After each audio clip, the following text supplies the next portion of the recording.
The psychology of momentum. Why starting is the hardest part and how to keep going. Have you ever found yourself staring at your goals, fully aware of what needs to be done, but paralyzed at the starting line?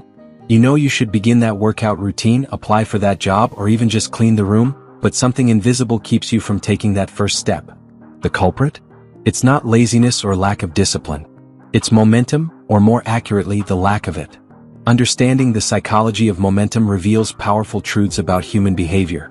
Why is it so hard to begin something new, and yet once we've started, it becomes easier to keep going? This article uncovers the science behind why getting started is often the most difficult part of any task, and how to create and maintain momentum to build consistency, confidence, and long-term success. Why starting feels so hard. The psychological resistance.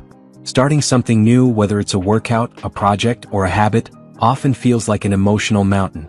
Psychologists attribute this hesitation to a mix of fear of failure, overwhelm, perfectionism, and ego resistance.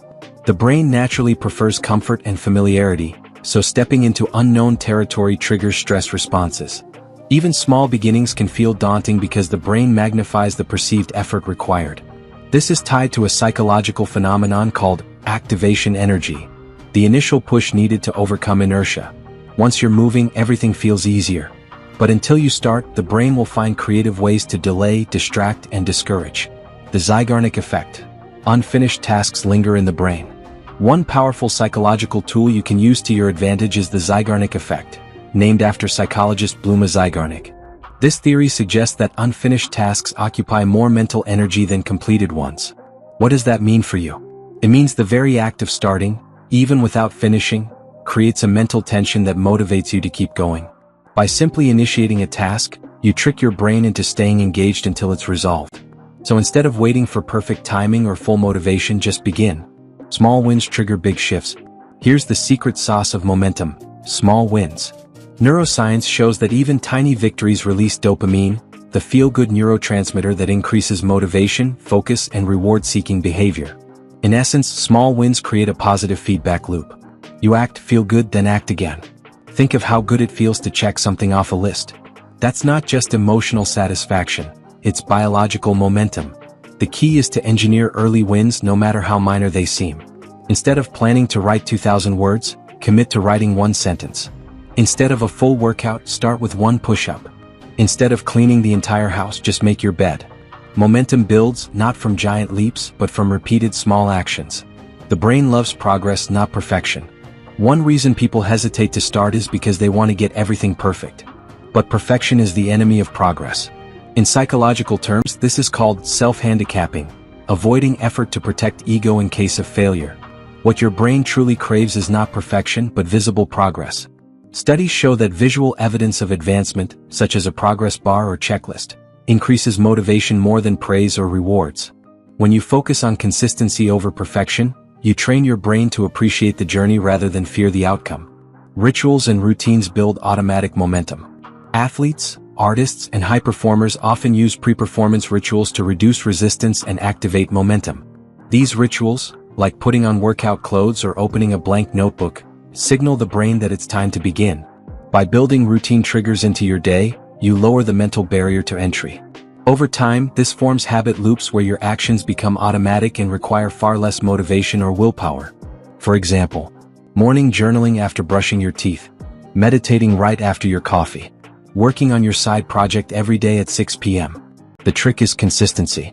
With repetition, the brain begins to expect and prepare for that activity, and resistance drops.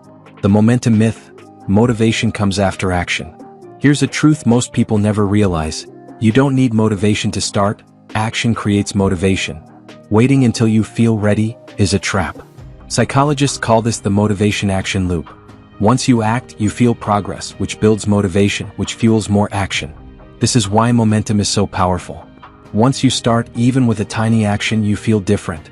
The task seems easier. Your confidence grows. You become someone who follows through. The identity shift, becoming a momentum-driven person. One of the most profound effects of momentum is how it shifts your identity. When you start small and show up consistently, you stop saying, "I want to be productive," and start saying, "I am productive." This is rooted in the psychology of self-perception, the idea that our actions shape how we see ourselves. When you act like someone with momentum, your brain begins to adopt that as your identity. You're no longer waiting to become confident, creative, or disciplined. You already are, because you acted. How to maintain momentum over time. Momentum isn't something you find. It's something you build. But once you have it, how do you keep it? Here are practical science-backed strategies. Celebrate micro wins. Don't wait for the big results. Celebrate showing up today. Track progress visibly. Use journals, habit trackers, or apps to visualize growth. Lower the barrier. Always make the next step easy and accessible. Stay curious. Replace pressure with curiosity. What happens if I just try? Accept imperfection. Progress, not perfection, is the goal. Build systems, not goals. Systems are repeatable. Goals are temporary. Rest, don't quit. Momentum requires energy. Rest is part of the process. Conclusion: start small, keep going, become unstoppable. The psychology of momentum teaches us a powerful truth. Once you start, you're halfway there.